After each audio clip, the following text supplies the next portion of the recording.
Welcome to This Explainer. Today, we're going to explore a perspective that might just completely flip how you view societal progress. We're digging into the work of Joe Ugbachié and his insights into the architecture of a functioning state, as well as the true underlying drivers of national transformation.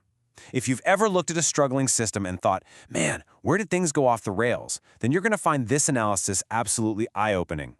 Let's unpack the mechanics of leadership and progress to understand exactly how a state succeeds or, fails. So let's dive right in by asking you to reflect on an assumption we make all the time about our communities. When a nation struggles, who's really to blame? It's human nature, right? When we look at a nation, a city, or even just a large organization that's bogged down by inefficiency or stagnation, the easiest target is almost always the general public. We hear complaints about the culture, the laziness of citizens, or a lack of civic duty. We literally just point the finger outward at the masses. But what if that entire premise is fundamentally flawed? Well, Joe Ugbachié immediately pivots the blame away from everyday citizens with a pretty bold, definitive statement. Followership is not the problem. I mean, wow. This completely disrupts the usual narrative that a nation fails because its people are somehow inadequate or unmanageable.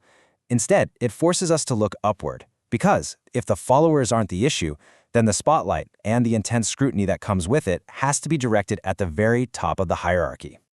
All right, let's break this down. Section 1, the followership myth, reassessing who drives progress.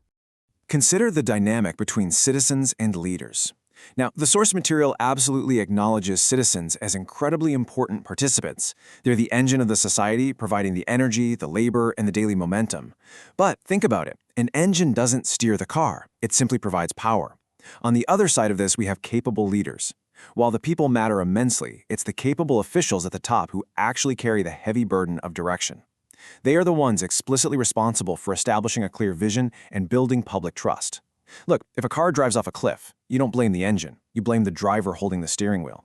The direction of a society is a direct result of navigation, not just raw power.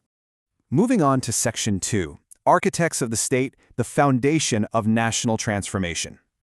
This whole concept builds into a direct, undeniable chain reaction, and understanding the strict dependency of each step here is absolutely crucial.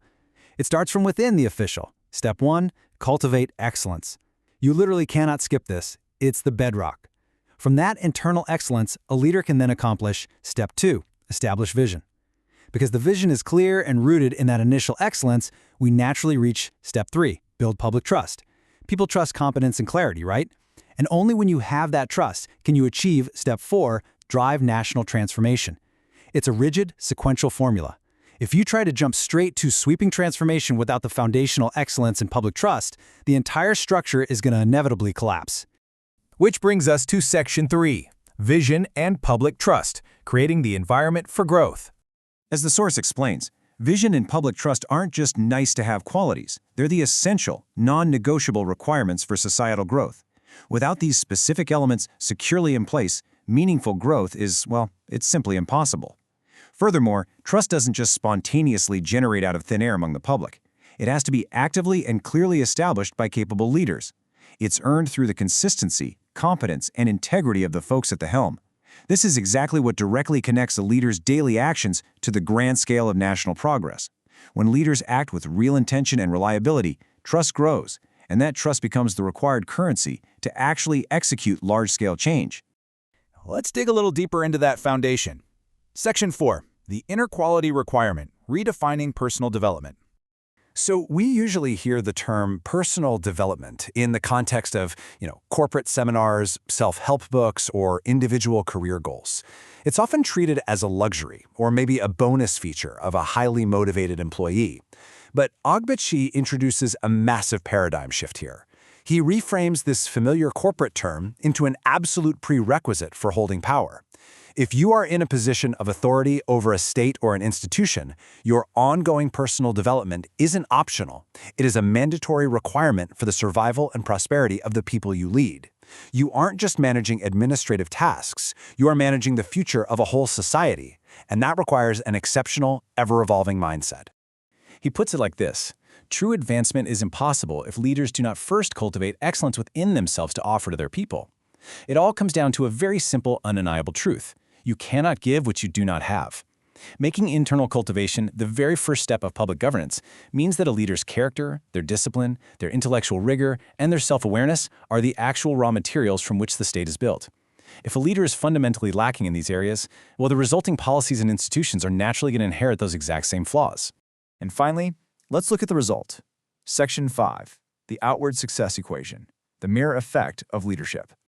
Think about your own city for a second, or your workplace, or honestly any large organization you belong to. Does the outward reality of that place reflect the inward character of its leadership? Because a country's trajectory, whether it's rising in prosperity and harmony or sinking into dysfunction and decay, is a direct reflection of the goals and values held by its officials. It acts as a perfect mirror. The outward success of any group or nation is dictated solely by the inner quality of its leader. If you want to know the true values of the people in charge, you don't need to read their campaign speeches or PR statements. You just need to look closely at the daily lived reality of the state they've architected. I want to leave you with this final, pretty provocative thought. If outward success is dictated by inner quality, what does your community's success, or lack thereof, say about its leaders? It's a challenging lens through which to view the world for sure, but it's an incredibly powerful one. It challenges how you view the trajectory of the institutions you participate in every single day, and it reminds us exactly where the responsibility for transformation truly lies. Thanks so much for joining me for this explainer. Keep asking those hard questions, and I'll see you next time.